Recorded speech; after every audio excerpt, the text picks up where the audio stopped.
The St. Louis Cardinals defeated the Texas Rangers in 7 games to win their 11th World Series in franchise history.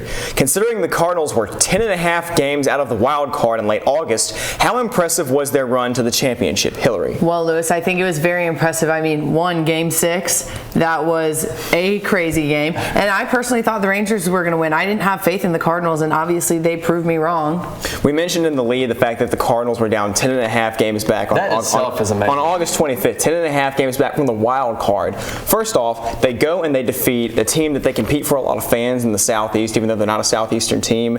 They beat the Atlanta Braves in a winner-take-all game for the wild card to end their season. Then in the NLCS, who do they go up against but the Milwaukee Brewers against none other than Nigel Morgan, the same guy who said after his scuffle with Carpenter, "I can't wait to see the Cardinals in the playoffs, and hey, all that matters is that we're at the top of the NL Central." And then Freese, a kid who grew up a Cardinals fan, becomes the World Series MVP. I mean, baseball needed this World Series more than anything, and this is going to help the game so much. One of the most memorable ones in recent memory. Absolutely. While the Cardinals were completing an improbable Game 6 comeback, Houston quarterback Case Keenum was shredding the Rice Owls with 9 touchdown passes on his way to breaking the FBS career touchdown pass record. Does this record make Keenum the best college quarterback ever? I would not say ever, but he is definitely in the running. I mean, at 16,805 yards and then 139 touchdowns. If he's not filled with more talent, I don't know who is. Well, what you got to think about is just because you throw a ton of touchdown passes in a game, that doesn't necessarily make you one of the best quarterbacks. So let me ask you this. Who is the one guy who's had more touchdown passes in a game besides Case Keenum in history? David Klingler. Another Houston quarterback who is known mainly for just being Andre Ware's replacement. So, and then you look at the career numbers of touchdown passes, Graham Harrell, Colt Brennan, Kellen Moore, some of the other names that you put him in the same sentence in. These guys are good. Moore's career is not complete, but we can't say he's the best. We'll say he's the best, but he's definitely setting some records now. He's setting records because he's a product of a pass-happy offense in a league that does not play defense. The best defense they have played this year has been, I believe it was UTEP or Marshall, who's 68th in scoring defense. Johnson, It's been that way his entire against career. him? He puts up big numbers, but it's a product of the offense. I'd like to see him in a tougher conference. Absolutely.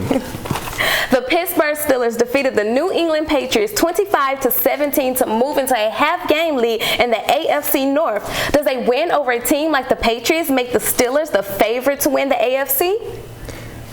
I don't think they're the favorite because this is the same team that in week 1 got blasted by Baltimore 35-7 while turning the ball over 7 times. I think that this just proves the parity level in the AFC, and I think it's a wide open race. I wouldn't be surprised if you see these teams maybe meet later on, particularly in the playoffs, because when you're looking at these teams, you know that Bill Belichick is always going to have the Patriots a relevant team, particularly with the wide receivers and these young. It's funny, they have some of the smallest wide receivers in the country with guys like Julian Edelman and Wes Welker and Danny Woodhead and Deion Branch. These guys are like as tall as me out there. But I think that definitely they'll be relevant at the end of the season. So I would not give the AFC East to the Steelers. Not yet. I just don't see the Steelers, once they won the championship, I just don't see them as the same team. I mean, I haven't really been impressed, and I'm a Patriots fan, Tom Brady. So, I don't know. We'll see. But now it's time for the matchup wrap-up, our favorite part. South Carolina and Arkansas. Can the Razorbacks find some consistency and spoil the Gamecocks' run at the SEC East crown? No. Because I think now all this letting their opponents jump out to an early lead is going to hurt them, and I think South Carolina will win the game. Oh, yes, they're definitely not going to have a rematch of the last game. So, I don't know. I'm really not going to say who or tick for tat right now, but we're going to see what's going to happen. This was probably the toughest game to pick for me, but I think Arkansas will win because of that explosive offense. I'm going to go with the Gamecocks. I don't know. I haven't had a lot of faith in Arkansas lately, judging by how they played this weekend against Vanderbilt. Oregon at Washington. Can the Huskies pull off the huge upset at home? Nope. I see Oregon winning. Ducks all the way. Oregon Ducks. Oregon. Quack, quack. Texas A&M at Oklahoma. Can the Aggies give the Sooners their second straight home loss? I don't know. We'll see. I think the Aggies, I'm going to go with new SEC friends. Sorry, Hillary. Boomer Sooner. Boomer Sooners win. Why not the Aggies. Don't just put them down like that. Because Texas A&M has been a model of inconsistency this year. They've blown some huge leads. Absolutely. I like Oklahoma. Absolutely, Jonathan. Oklahoma wins big, starts that home win streak over. We'll see next week. He's right.